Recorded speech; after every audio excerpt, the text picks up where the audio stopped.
بسم اللہ الرحمن الرحیم۔ السلام علیکم پروگرام اختلاف رائے کے ساتھ میں افتخار کاظمی، اور وہی ہوا جس کا ڈر تھا تحریک انصاف جس بات سے ڈر رہی تھی، الیکشن کمیشن نے اسے وہی سرپرائز دے دیا ہے، اور وہ سرپرائز ہے مخصوص نشستوں کے حوالے سے محفوظ شدہ فیصلہ الیکشن کمیشن نے آج سنا دیا ہے، اور سنی اتحاد کونسل کی جانب سے مخصوص نشستیں دیے جانے کی درخواست کو مسترد کر دیا ہے۔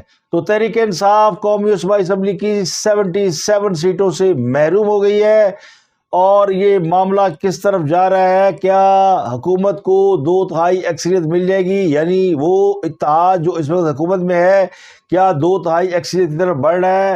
اور سنی اتحاد کونسل کو جن نشستوں سے محروم کیا گیا ہے، یا ان کے حصے میں آنے والی مخصوص نشستیں جس کا وہ کلیم کر رہے تھے، کیا یہ اب کسی اور کو دی جائے گی؟ یہ سب سے بڑا اور اہم سوال ہے، اس پر کریں گے بات۔ لیکن اس پر تحریک انصاف جو ہے وہ ہائی کورٹ اور سپریم کورٹ جانے کا اعلان کر رہی ہے، اور یہ بھی دعویٰ کر رہی ہے کہ صدر کے انتخابات سے پہلے اور سینٹ الیکشن سے پہلے مخصوص نشستوں کا فیصلہ اعلیٰ عدالتوں سے وہ لے کر اس معاملے کو روک دے، تاکہ مخصوص نشستیں کسی اور کے پاس نہ جا سکیں۔ تو الیکشن 2024 میں کامیابی کے بعد تحریک انصاف کے آزاد امیدواروں کی سنی اتحاد کونسل میں شمولیت کے بعد مخصوص نشستوں کا سوال اٹھا تھا۔ ویسے تو یہ سوال پہلے سے اٹھ رہا تھا، اور تحریک انصاف گم و گو کا شکار تھی کہ وہ کس جماعت کے ساتھ جائے۔ کبھی وہ جماعت اسلامی کے ساتھ اتحاد بنانے کی کوشش کرتے رہے، کبھی انہوں نے مجلس وحدت مسلمین کی طرف دیکھا، اور پھر بالآخر قرۂ فال سنی اتحاد کونسل کے نام نکلا، جو خود تو ڈوبے ہیں صنم تم کو بھی لے ڈوبیں گے۔ سنی اتحاد کونسل جس نے پورے پاکستان میں الیکشن لڑا ہی نہیں، بحیثیت سیاسی جماعت ان کی جانب سے کسی ایک امیدوار نے بھی الیکشن کانٹیسٹ نہیں کیا، حتیٰ کہ ان کے چیئرمین نے بھی الیکشن نہیں لڑا۔ تو ایسی جماعت جو کہ الیکشن میں حصہ ہی نہ لے، وہ مخصوص نشستوں کا مطالبہ کیسے کر سکتی ہے؟ تو آج پھر وہی ہوا جس کا ڈر تھا، وہی ہوا جس کا امکان تھا، اور وہی ہوا جس کی توقع کی جا رہی تھی۔ سنی اتحاد کونسل کی درخواست پر ای سی پی نے فیصلہ سنا دیا، اور یہ کہہ دیا کہ خواتین اور اقلیتوں کی مخصوص نشستوں پر سنی اتحاد کونسل کسی کوٹے کی مستحق نہیں ہے۔ مخصوص نشستوں کی ترجیحاتی فہرستیں جمع نہ کرانے پر یہ ان کا حق جو اب نہیں رہا۔ 2 دن کی توسیع کی گئی تھی تاکہ سنی اتحاد کونسل پریورٹی لسٹیں جمع کرائیں، لیکن انہوں نے وہ فہرستیں جمع نہیں کرائیں جو کہ اس معاملے میں سب سے انتہائی اہمیت کی حامل تھی۔ تو جو فیصلہ ہے اس میں کہا گیا ہے کہ مخصوص نشستوں کی فہرست انتخابات سے قبل فراہم کرنا قانونی ضرورت ہے۔ سنی اتحاد کونسل کا بروقت مخصوص نشستوں کی فہرست مہیا نہ کرنا یہ قانونی نقص ہے۔ ای سی پی کے فیصلے میں کہا گیا ہے کہ چیئرمین نے آزاد حیثیت میں الیکشن لڑا، اور پارٹی نے تصدیق کی کہ ان کے امیدواروں نے آزاد حیثیت میں الیکشن لڑے ہیں۔ آئین کا آرٹیکل 51 واضح طور پہ کہتا ہے جو سیاسی جماعتیں قومی اسمبلی میں نشستیں جیت کر آئیں گی وہ مخصوص نشستوں کی مستحق ہوں گی۔ تو 4-1 کے تناسب سے فیصلہ جاری ہوا ہے۔ اس پر ایک اختلافی نوٹ بھی ہے، اس کی آپ کو ڈیٹیل بتائیں گے۔ لیکن اس کے علاوہ ایک اور بڑی اہم خبر یہ ہے کہ نواز شریف کو مسلم لیگ نون نے پارٹی کا صدر بنانے کا فیصلہ کیا ہے، اور اب صدر کا عہدہ نواز شریف کو دیے جانے کی تیاریاں کی جا رہی ہیں۔ نواز شریف جو پارٹی کے تاحیات قائد ہے، اور شہباز شریف جو پارٹی کے صدر ہے، لیکن وہ وزیر اعظم پاکستان بن چکے ہیں۔ انہوں نے آج اپنے عہدے کا خلع بھی اٹھا لیا، اس کی بھی آپ کو روداد بتائیں گے۔ لیکن نواز شریف کے لیے اب سیاسی میدان میں کارکردگی دکھانا زیادہ آسان ہو گیا ہے۔ مسلم لیگ نون کے ذرائع کہتے ہیں کہ اب نواز شریف نے فیصلہ کیا کہ پورے پاکستان میں اپنی جماعت کو تنظیمی بنیادوں پر دوبارہ کھڑا کریں گے، اور اس کے لیے وہ خود پارٹی صدارت کا عہدہ سنبھالنے پر تیار ہو گئے ہیں۔ پہلے یہ افواہیں اڑائی جا رہی تھی کہ وہ واپس لندن جا رہے ہیں، اور قومی اسمبلی کا حلف اٹھانے کے بعد وہ لندن چلے جائیں گے اور باقی ماندہ زندگی وہاں گزاریں گے۔ لیکن نواز شریف نے فیصلہ کیا کہ نہیں، میدان نہیں چھوڑنا، میدان میں رہ کر مقابلہ کریں گے، اور جو پولیٹیکل ووٹ بینک ان کا ضائع ہوا ہے، جو کہ ہوا ہے، اور وہ پچھلی 16 ماہ کی حکومت کی وجہ سے ہوا۔ مہنگائی جو ہے وہ سر چڑھ کر ناچی، اور پچھلی حکومت اسے کنٹرول نہیں کر سکی، اور گو کہ وہ نیشنل لیول کی گورنمنٹ تھی کہ تمام سیاسی جماعتوں نے مل کر حکومت بنائی تھی، لیکن ملبہ گرا ہے نون لیگ کے اوپر۔ نون لیگ کے علاوہ تمام سیاسی جماعتیں جو ہے وہ اپنا پولیٹیکل ووٹ بینک اپنا کیپٹلائز جو ہے کرنے میں کامیاب رہی، لیکن نقصان مسلم لیگ نون کو ہوا تو اب وہ کمر کس لیا نواز شریف نے کہ جناب اے کوڑا تے کوڑے دا میدان میں آ رہے ہیں میدان تو اب سیاسی مقابلہ سیاسی میدان میں ہوگا۔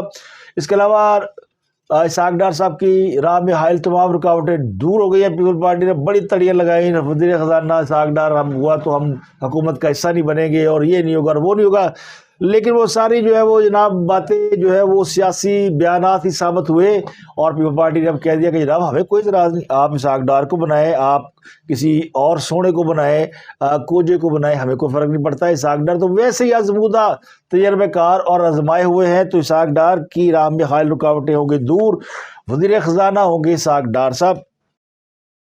اس کے علاوہ محمود اچکزئی صاحب کے گھر پر کل رات مارا گیا چھاپا اور اس پر سب لوگ پریشان۔ یہ تو پاکستان کے صدارتی انتخابات کے اوپر ایک حملہ ہے، کیونکہ محمود اچکزئی صدر پاکستان کا الیکشن لڑ رہے ہیں، وہ جیتے ہیں یا ہارتے ہیں یہ بعد کی بات ہے، لیکن وہ صدارتی امیدوار ہیں۔ ان کے گھر پر کوئٹہ پولیس کل رات چھاپا مارتی ہے تو تحریک انصاف والے آسمان سر پہ اٹھا لیتے ہیں۔ محمود اچکزئی کے ساتھ جو ہے وہ دشمنی مول لی جا رہی ہے کہ محمود اچکزئی سے بدلہ لیا جا رہا ہے، کیونکہ اس نے پارلیمنٹ کے اندر ایک تقریر کر دی ہے اور وہ تقریر عمران خان کے اور پی ٹی آئی کے حق میں ہے، جس کے جواب میں عمران خان صاحب نے اپنی پارٹی کی جو سب سے اہم سیٹ کا الیکشن تھا، یعنی صدر پاکستان کا الیکشن، وہ محمود اچکزئی کو ایک بیان دینے پہ تحفے میں دے دی۔ تو اس سیاسی جماعت کے ووٹر سپورٹر اور ورکروں کے دل پہ کیا گزری ہوگی، جنہوں نے جیلیں کاٹی، جنہوں نے مارے کھائیں، جنہوں نے چلے کاٹے، ان سب کے دل پہ کیا گزری ہوگی کہ صرف ایک تقریر سالہ ایک مچھر انسان کو ہجڑا بنا دیتا ہے، اور ایک تقریر محمود اچکزئی کی ایک طرف اور صدر کا عہدہ دوسری طرف، تو ان کو ایک تقریر کے عوض صدر کا عہدہ مل گیا ہے۔ یہی محمود اچکزئی صاحب ہے جنہوں نے ایسی ایک تقریر 2013 میں فرمائی تھی جب نواز شریف صاحب کو وزارت عظمیٰ ملی تھی، تو اس وقت پھر نواز شریف صاحب نے ان کے اوپر گورنرشپ بھی قربان کر دی، ان کو وزارتیں بھی دے دی۔ تو محمود اچکزئی کے پاس کون سا ایسا ہنر ہے کہ وہ ایک تقریر کرتے ہیں اور وہ آنکھ کا تارا بن جاتے ہیں اور بڑے بڑے عہدے لے اڑتے ہیں۔ تو یہ ہے جناب ان کی کل حقیقت۔ ان کے گھر میں چھاپا کیوں مارا گیا یہ آپ کو بتا دوں۔ چھاپا اس لیے مارا گیا، جو کمشنر کوئٹہ ہے سعد، وہ یہ کہتے ہیں کہ انہوں نے 2.5 کنال کا ایک پلاٹ ہے ان کے گھر کے ساتھ ہی، جس پر انہوں نے 4 دیواری کر کے قبضہ کیا ہوا، ہم وہ چھڑانے گئے تھے اور وہاں پر ان کے محافظ تھے جو بغیر اسلحے کے تھے، اور انہوں نے سرکار میں مداخلت کی اور ڈی سی کے اوپر اسلحہ انہوں نے تانا، تو ہم نے پکڑ لیا۔ اب یہ سرکار کا موقف ہے جو ماننے میں نہیں آتا، آدھی رات کو کون پلاٹ خالی کرانے جاتا ہے، تو یقینی طور پر انہیں ان کی تقریر کا سبق سکھانے کی کوشش کی گئی، جو کہ میرا خیال ہے اب ایسی حرکتیں چھوڑ دینی چاہیے، اب آگے بڑھنا چاہیے۔ یہ جو چھاپے، گرفتاریاں اور مخالفین کو تن دینے والی بات ہے، یہ قانون کو اس کا راستہ بنانے دینا چاہیے۔ جیسے 9 مئی کے مقدمات میں لوگ سزائیں بھگت رہے ہیں یا مقدمات بھگت رہے ہیں، تو ان کو ان کے حال پہ چھوڑ دینا چاہیے۔ حکومت کو مفاہمت کی پیشکش کے بعد اس قسم کے ایکشن سے گریز کرنا چاہیے۔ گو ابھی کہتے یہ کہ کوئٹہ میں نئی حکومت جو ہے اس نے اپنے پاؤں نہیں جمائے، یہ جاننے والوں کا کام ہے، پچھلوں کا کام ہے، یا پھر ان لوگوں کا کام ہے جنہوں نے یہ حکومت سازی کا مرحلہ انجام دیا۔ سمجھ تو آپ گئے ہوں گے بھائی لوگ، ان کا یہ کام ہو سکتا ہے۔ تو ان کا چھاپا مارنے سے فائدہ کیا؟ یا تو محمود اچکزئی صدارتی الیکشن سے جیت رہے ہوں یا ان کو کوئی فرق پڑ رہا ہو، تو یہ الیکشن تو زرداری صاحب نے آسانی سے جیت جانا ہے۔ تو مجھے لگتا ہے کہ اس قسم کے حربوں سے فائدہ ہی ہوتا ہے۔ تو محمود اچکزئی کو بہت فائدہ ہوا کہ قومی اسمبلی اور سینٹ میں آج ان کے لیے آوازیں بلند ہو رہی تھی، ان کے نعرے لگ رہے تھے، ان کے لیے کوئٹہ میں ہڑتال ہو رہی ہے۔ تو ایک چھاپے کی وجہ سے ان کو کتنا سیاسی فائدہ ہوا، تو بینیفیشری کون ہے، چھاپا کیوں مارا گیا، اس سے آپ خود اندازہ لگا سکتے ہیں کہ بعض چھاپے جو ہے وہ خود مروائے جاتے ہیں تاکہ اس کا ایڈوانٹیج لیا جائے۔ بعض جماعتیں جو ہے وہ اسی طرح لاشیں ڈھونڈتی ہے اور وہ ڈھونڈتی ہے کہ کوئی ان کا ورکر، ووٹر سپورٹر، کوئی ان کا حمایتی اس کے ساتھ کچھ ایسا ہو جائے یا ایسا کر دیا جائے کہ جس کو پھر کندھے پہ اٹھا کر حکومت کے خلاف احتجاج کیا جائے۔ تو ایسا ہی کوئی معاملہ لاہور میں ہوا ہے کہ ایک کارکن احمد شاہ کے بارے میں پی ٹی آئی کے کارکنوں نے دعویٰ کیا کہ پولیس نے انہیں گرفتار کیا تھا اور اسے بڑا مارا ہے، اور اتنا مارا ہے کہ وہ کوما میں چلا گیا ہے، بے ہوش ہے، بات نہیں کر سکتا، جبکہ کل وہ اپنے بتا رہا تھا جو ان کے ساتھ جو اس کو ملنے جا رہے تھے جنرل اسپتال میں کہ جی مجھے پولیس نے بڑا مارا ہے۔ تو کوما میں شخص جو ہے وہ کیسے بتا سکتا ہے اس کو مارا گیا ہے؟ لیکن بہرحال اس کا کلیم یہ ہے اور پی ٹی آئی والوں کا کلیم یہ ہے کہ ہمارے کارکن کو اسی طرح مارا گیا ہے جس طرح ذل شاہ کو مارا گیا. تو یہ مریم نواز جو ہے وہ جب سے وزیر اعلیٰ پنجاب بنی ہے وہ بدلے لے رہی ہیں. حالانکہ مریم نواز کو میرا خیال ہے ابھی تک فرصت ہی نہیں ملی کہ وہ پی ٹی آئی کی طرف دھیان بھی کریں. وہ صفائی مہم میں لگی ہوئی ہیں, وہ کینسر اسپتال بنانے جا رہی ہیں, انہوں نے 1 مہینے میں اپنے گولز ٹارگٹ سیٹ کر لیے ہیں جو عمران خان صاحب جو ہے وہ 4 سال میں نہیں کر سکے تھے, اور کیا آئے تھے میں 6 مہینے میں عوامی قسمت بدل دوں گا, بڑے نعرے مارے تھی, لیکن کھایا پیا کچھ نہیں, گلاس توڑا 12 نے. تو اب مریم کرنے جا رہی ہے تو مریم کے اوپر اس قسم کے سوال اٹھا کر اس کو صرف کیا کہتے کہ انڈرمائن کرنے کی کوشش کی جا رہی ہے, ان کو نشانہ بنانے کی اور ایک بلا جواز سٹنٹ بنانے کی کوشش کی جا رہی ہے. کیونکہ پی ٹی آئی والے بڑے پریشان ہے کہ یہ مریم پنجاب میں وزیر اعلیٰ کیسے بن گئی, اور پھر مریم نواز تو ہاری ہوئی تھی, یہ جیت کیسے گئی, اس کو جتوایا گیا ہے اور ہم نے پروٹیسٹ بھی نہیں کیا. یہ اسمبلی کے اندر بھی الیکشن ہوا تو ہماری جماعت باہر نکل گئی, تو بڑی آگ لگی ہوئی ہے. اب انہوں نے فیصلہ کیا کہ اس کے اوپر 2-3 لاشیں ڈالی جائے اور اس کو بدنام کیا جائے, اور وہ جو کام کرنے جا رہی ہے اس کی راہ میں رکاوٹ ڈالی جائے. اب اگر کوئی کام کرنے کا خواہش مند ہے اور وہ صوبے میں صفائی کرائے گا, مہنگائی ختم کرائے گا, لا اینڈ آرڈر صحیح کرنے چل پڑے گا, اور پھر لوگ جو ہے وہ ایک لاش اٹھا کر سڑکوں کو بند کریں گے, احتجاج کریں گے, تو پھر وہ باقی کے جو منصوبے ہیں وہ تو دھرے کے دھرے رہ جائیں گے. کہاں صفائی ہوگی اگر لوگ جو ہے وہ سڑکوں کے اوپر بیٹھے ہوں گے احتجاج کرنے اور کسی کو کام نہیں کرنے دیں گے اور سرکاری اہلکاروں کو گالیاں دیں گے. تو یہ اس قسم کے جو بھیانک منصوبے ہیں نا, یہ میرا خیال ہے پی ٹی آئی کو بھی ترک کر دینا چاہیے, حکومت کو بھی کر دینا چاہیے اور پی ٹی آئی کو بھی ترک کر دینا چاہیے. آگے بڑھنا چاہیے, آگے بڑھنے کے لیے بہت جگہ ہے, بڑا کام ہے کرنے کے لیے. تو army chief general Asif Munir کی آج ملاقات ہوئی ہے بلاول بھٹو زرداری سے. یہ ملاقات ہوئی ہے شہباز شریف کی خال برداری کی تقریب میں. اس میں نگران وزیر اعظم, چیئرمین سینٹ, اسپیکر قومی اسمبلی, مسلم لیگ کے قائد نواز شریف, آصف علی زرداری صاحب, 4 گورنرز, 3 وزرائے اعلیٰ کیونکہ وہ گنڈا پور تو آئے نہیں, اعلیٰ عسکری سول قیادت, سب لوگ موجود تھے. تو آرمی چیف کی آمد پر پاکستان زندہ باد کے نعرے لگائے گئے, بڑا وہاں پہ شور شرابہ ہوا, اور پھر ملاقاتیں بھی ہوئی, ہاتھ بھی تھاما ایک دوسرے کا. بلاول بھٹو سے بڑے اچھے طریقے سے ملے, اور آصف علی زرداری صاحب بھی وہاں موجود تھے, وہ بھی مسکراتے ہوئے نظر آئے. اور بلاول بھٹو مریم نواز کی ملاقات ہوئی. تو تمام جو اس وقت حکومت سازی کے عمل میں شریک ہیں لوگ ماسوائے سنی اتحاد کونسل کے اس تقریب میں موجود تھے, جو پاکستان کو آگے لے جانے کا عزم رکھتے ہیں. تو سنی اتحاد کونسل کے پاس جو ریپرزنٹیشن ہے پارلیمنٹ کے اندر, اس کا انہوں نے آج بھی فائدہ نہیں اٹھایا. گورنر اگر گنڈا پور شریک, اگر وزیر اعلیٰ گنڈا پور اس میں شریک ہوتے تو ان کے لیے زیادہ بہتر رہتا. وہ مواقع ڈھونڈتے ہیں آرمی چیف سے ملاقات کے لیے, ان کے ساتھ اپنے معاملات کو بہتر بنانے کے لیے, فوج کے ساتھ اپنے جو ان کے تحفظات ہیں ان کو دور کرنے کے لیے, اور خفیہ ملاقاتوں کی بھی کوشش کرتے ہیں. گیٹ نمبر 4 پہ جا کے کئی دفعہ نوک کی لیکن نہیں ہوا.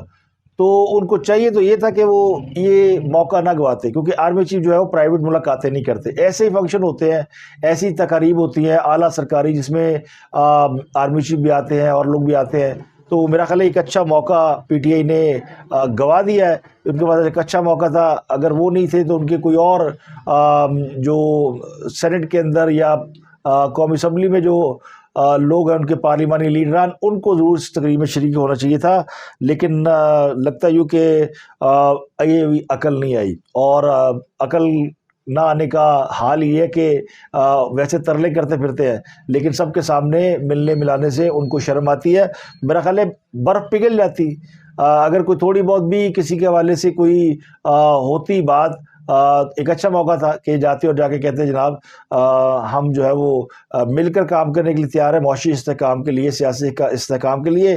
تو مل جل کر آگے بڑھنا چاہیے. تو میرا خیال ہے وہ جو شکایت ہے فوج کی 9 مئی کے حوالے سے, اس میں کسی حد تک کمی آ سکتی تھی. ایک موقع پی ٹی آئی نے گوا دیا میری نظر میں. اسلامہ ہائی کورٹ نے عمران خان سے ملاقات نہ کرانے پر توہین عدالت کی درخواست پر فریقین کو نوٹس جاری کر دیے ہیں.